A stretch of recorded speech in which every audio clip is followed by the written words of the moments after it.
अरे बहू को क्या हुआ नीरव? वो उल्टियां क्यों कर रही है भाई? कल रात तुम बाहर गए थे तो कुछ उल्टा सीधा तो नहीं खा लिया? बाबूजी खुशखबरी है, अब आपका बेटा पापा और आप दादा बनने वाले हैं। ये सुनकर किशोरीलाल बहुत खुश हुआ। कुछ देर बाद दिशा ने कहा, नीरव मेरा समोसे खाने का बड़ा मन कर रहा है, लेकिन आलू, तुम जानते हो ना मुझे आलू से एलर्जी है। ये सुनकर किशोरीलाल ने कहा, थोड़ी देर रुको बहू, मैं अभी तुम्हारे लिए बिना आलू के समोसे बना देता हूँ। हैं? बिना आलू के समोसे? कुछ देर बाद किशोरीलाल बिना आलू के समोसे बनाकर ले आता है। उन समोसों को खाकर दिशा बहुत खुश होती है। वाह बाबूजी, ये तो सचमुच के कमाल के बने, वो भी बिना आलू के। अब तुम्हारा जब भी मन करे तुम मुझे बताना, मैं तुम्हारे लिए ये बना दूंगा। ऐसे ही समय बीता और दिशा के 9 महीने पूरे हो गए। उसे लिवर पेन उठा, उसे अस्पताल ले जाया गया जहां उसने एक बेटी को जन्म दिया। घर में सब बहुत खुश थे, सारा घर बच्चे की किलकारियों से गूंज उठा। फिर एक रोज, अरे ये क्या बाबूजी, जब से घर में बच्चा आया आपने तो बिल्कुल काम करना ही छोड़ दिया है। आपको पता भी है बच्चे पालना कितना मुश्किल होता है। मैं अकेली थक जाती हूँ, अब सास नहीं है तो क्या हुआ, आप तो मेरी मदद कर सकते हैं ना। ये कैसी बातें कर रही हो बहू? आधे से ज्यादा काम तो मैं ही निपटा देता हूँ। बताओ कौन सा काम रह गया? सुबह से फ्रिज बिल्कुल खाली पड़ा है, घर में बिल्कुल भी सब्जी नहीं है। आपको वो नहीं दिखाई दे रही? जब देखो बस टीवी देखने में व्यस्त रहते हो। अच्छा, सब्जी नहीं है तो पहले बता देती।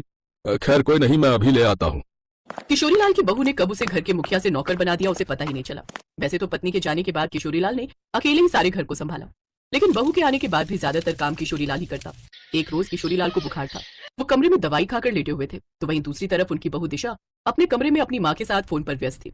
ऐसे में उसकी 7 महीने की बेटी घुटनों से चलते हुए हॉल में कुर्सी के पास आ पहुंची, लेकिन जैसे ही वो कुर्सी पकड़कर खड़ी होने की कोशिश करने लगी, अचानक से कुर्सी पलट गई और वो कुर्सी उस बच्ची के ऊपर आ गिरी और उसके सिर में चोट लग गई। आवाज सुनते ही दिशा दौड़ती हुई आई और जोर से चिल्लाने लगी, हाय मेरी बच्ची, हे भगवान, बाबूजी, बाबूजी कहाँ हैं आप? कहाँ मर गए? जल्दी बाहर आइए। किशोरीलाल बुखार से कांपते हुए बाहर आया। बहू मुझे बुखार है, इसलिए दवाई खाकर आराम कर रहा था। सोए हुए थे या नाटक कर रहे थे? अच्छे से जानती हूँ, अब आपको आराम करने की आदत पड़ गई है, मुफ्त की रोटियां तोड़ने की। मुफ्त की रोटियां? और मैं? आज बहू ने मुझे मेरी औकात दिखा ही दी। इतना सुनने के बाद मैं इस घर में कैसे रह सकता हूँ? ये सुनते ही किशोरीलाल वहां से चला गया। अब वो रास्ते भर यही सोचता रहा कि वो मुफ्त की रोटियां खा रहा था, लेकिन अब उन्हें मेहनत करके रोटियां खानी चाहिए। ये सोचते सोचते वो बस में बैठकर मेरठ से दिल्ली अपने पुराने दोस्त धनपत की दुकान पर आ गए। अपने पुराने दोस्त को दुकान पर देखकर धनपत बहुत खुश हुआ। उसने झट से किशोरीलाल को गले लगा लिया। इतने सालों बाद तुझे देख रहा हूँ, कैसा है मेरे दोस्त? तू तो गांव छोड़कर शहर में बस गया, तुझे तो मेरी याद कभी आई ही नहीं। अच्छा, वैसे मुझे काम की जरूरत है, बोल देगा मुझे काम? लेकिन रिटायरमेंट की उम्र में काम? तुझे भला क्या जरूरत पड़ गई? किशोरीलाल उसे सारी बात बताता है। अच्छा तो ये बात है, लेकिन तुझे चिंता करने की कोई जरूरत नहीं है। अब से तुम मेरी दुकान पर बिना आलू के समोसे बनाने का काम शुरू कर दे। जो भी मुनाफा होगा आधा आधा बांट लेंगे। बोल मंजूर है? किशोरीलाल ने झट से हाँ कर दी। उधर नीरव ऑफिस से लौटा तो उसने अपने बाबूजी के बारे में दिशा से पूछा। वो बाबूजी कह रहे थे उनका बड़ा मन है हरिद्वार जाने का, अब वो कुछ महीने वहीं रहना चाहते हैं और पूजा पाठ में मन लगाना चाहते हैं। लेकिन यूं अचानक? इधर किशोरीलाल ने बिना आलू के समोसे बनाने शुरू कर दिए। पहले दिन ही बिना आलू के समोसों का नाम सुनकर तो पब्लिक जैसे खाने पर टूट पड़ी। पहले दिन ही उनकी खूब बिक्री हुई। आज किशोरीलाल को गर्व था कि वो किसी के टुकड़ों पर पलने वाले कुत्ते नहीं हैं। बिना आलू के समोसे ने शहर में धूम मचा दी। फिर क्या था, उसने दिल खोलकर नोट छापने शुरू किए और फिर 8 महीने में किशोरीलाल ने खुद की दुकान खोल ली। धनपत को थोड़ा दुख तो हुआ, लेकिन दोस्ती के आगे सब कुर्बान था। इधर कई महीने बीत जाने पर भी जब किशोरीलाल घर नहीं लौटा तो नीरव को उसकी चिंता सताने लगी। वो अपने पिता को ढूंढने लगा, लेकिन उसे वो कहीं नहीं मिले। उसने पुलिस में भी रिपोर्ट दर्ज करवाई, लेकिन पुलिस को भी वो कहीं नहीं मिले। थक हार कर नीरव ने तलाश करना बंद कर दिया, लेकिन आज भी उसकी नजर हमेशा दीवार पर ही टिकी रहती। न जाने बाबूजी कहाँ चले गए, उनके बिना ये घर बड़ा सुना सुना सा लगता है। अब निकाला तो है नहीं उन्हें, अपनी मर्जी से गए हैं यहाँ से, और वैसे भी उन्हें आना होगा तो अपने आप आ जाएंगे। आप क्यों परेशान हो रहे हैं? वैसे भी आपकी बीवी और बच्चा तो है ना आपके पास, तो आप उनके साथ खुश रहिए। ये तुम कैसी बातें कर रही हो दिशा? वो मेरे बाबूजी होने के साथ साथ मेरी माँ भी थे। आज मैं जो कुछ भी हूँ उन्हीं की बदौलत हूँ। आज मुझे उनकी बहुत याद आ रही है, जी चाहता है उनके सीने से लग जाऊं। ये कहते हुए नीरव की आंखें भर आई। ऐसे ही समय बीता।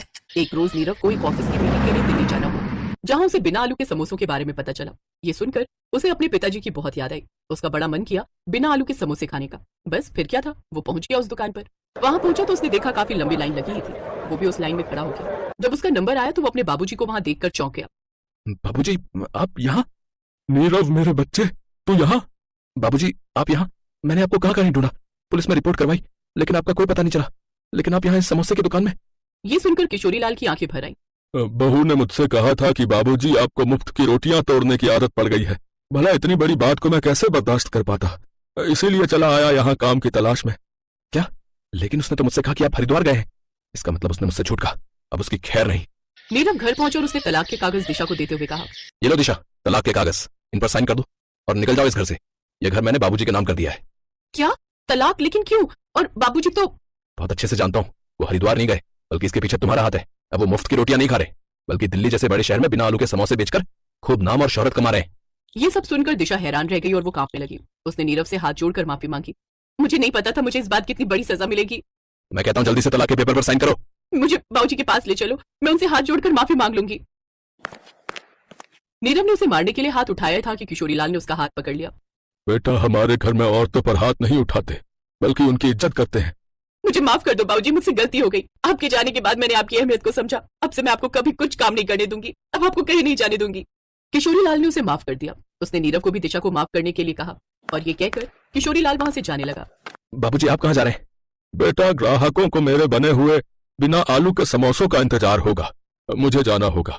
तुम लोग बच्चों को लेकर आते रहना मुझसे मिलने। नहीं बाबूजी, अब आपके बिना हम भी यहाँ नहीं रहेंगे, अब हम भी आपके साथ दिल्ली में ही रहेंगे। नीरव भी अपना सब कुछ बेचकर अपने परिवार के साथ दिल्ली चला आया और किशोरीलाल के साथ वहीं रहने लगा। अब वो भी अपने बाबूजी का हाथ बटाने लगा। उन्हें खूब मुनाफा हुआ और उन्होंने खुद का एक बड़ा घर ले लिया। अब घर का सारा काम दिशा खुद करती। इसी तरह अब वो सब एक साथ खुशी खुशी रहने लगे।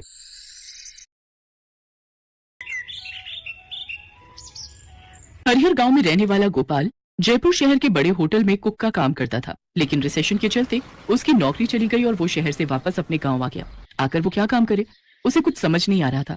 काम न मिलने के कारण वो काफी परेशान रहने लगा। तभी उसके पड़ोस में रहने वाला दीनलाल काका उससे कहता है, अरे भाई गोपाल, इतना परेशान होने की जरूरत नहीं है। भगवान ने चाहा तो सब ठीक हो जाएगा।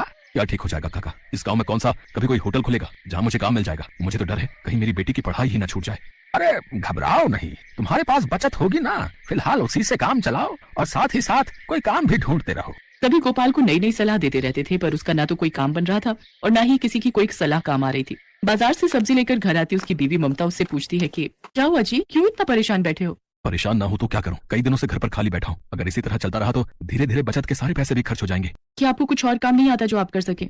आता होता तो क्या इतने दिनों से घर पर खाली बैठता? तो शहर में आप क्या काम करते थे जी? अरे इतनी बार तो बता चुका हूँ तुम्हें कि एक होटल में समोसे बनाने का काम करता था। तो क्या अब आप भूल गए हो समोसे बनाना? अरे तुम पागल हो गई हो क्या? इतने सालों से सीखा हुआ काम भी कोई भूलता है क्या? तो फिर आप वही क्यों नहीं बना लेते? अरे बॉटम औरत, क्या बनाऊं? समोसे और क्या। मैं अभी बाजार से आ रही थी तो मैंने देखा कि गोलगप्पे वाले के ठेले पर काफी भीड़ लगी हुई थी, तो मैंने सोचा क्यों ना हम भी अपना समोसा बनाने का काम शुरू करें।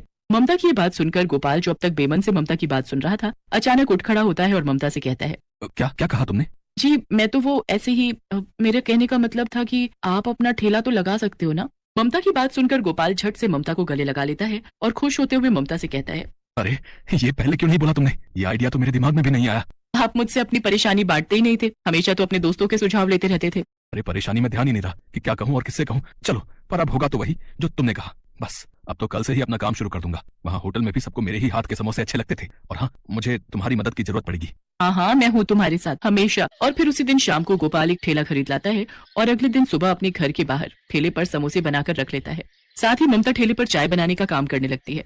अब तुम देखना, ये जो चाय और समोसे की जोड़ी है ना, ये खूब चलेगी। ठेले पर इतना सारा सामान देखकर गांव वाले सोचते हैं कि वो गांव छोड़कर जा रहे हैं। अरे गोपाल बेटा, इतना हताश नहीं होते। आखिर कहाँ जाओगे अपना गांव छोड़कर? अपनी जन्मभूमि छोड़कर भी भला कोई जाता है क्या?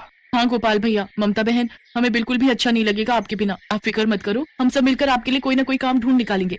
अरे नहीं नहीं, ऐसी बात नहीं है, आप सब गलत समझ रहे हैं। क्या गलत समझ रहे हैं? ठेले पर इतना सारा सामान लेकर खड़े हो तुम लोग, हैं? आखिर माजरा क्या है?